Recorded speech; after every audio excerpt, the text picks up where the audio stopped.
নমস্কার, কেমন আছেন সবাই? আজ আমি আমার বাড়ির বড় লেবু গাছটাকে আপনাদের দেখাই।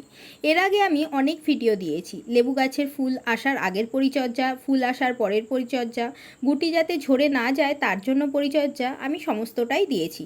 তো আজকে দেখাই সেই সমস্ত রকম পরিচর্যা করে আমার গাছে কতটা লেবু হয়েছে। আর এমনিতেও প্রতিটা বাড়িতে অন্ততপক্ষে একটি করে হলেও লেবু গাছ দেখতে পাওয়া যায়, সেটা কাগজি লেবু হোক, গন্ধরাজ বা পাতি লেবু কিংবা মালটা।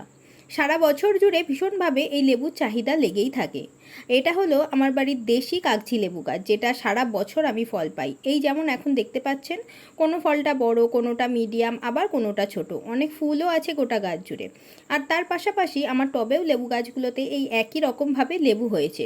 খুব ভালো করে ছবি তুলতে পারিনি, যেহেতু এখন গাছটাতে নাড়াচাড়া দেওয়া যায় না, লেবুগুলো যদি ঝরে পড়ে যেতে পারে, সেই জন্য আমি ভালো করে ছবি তুলে দেখাতেও পারছি না।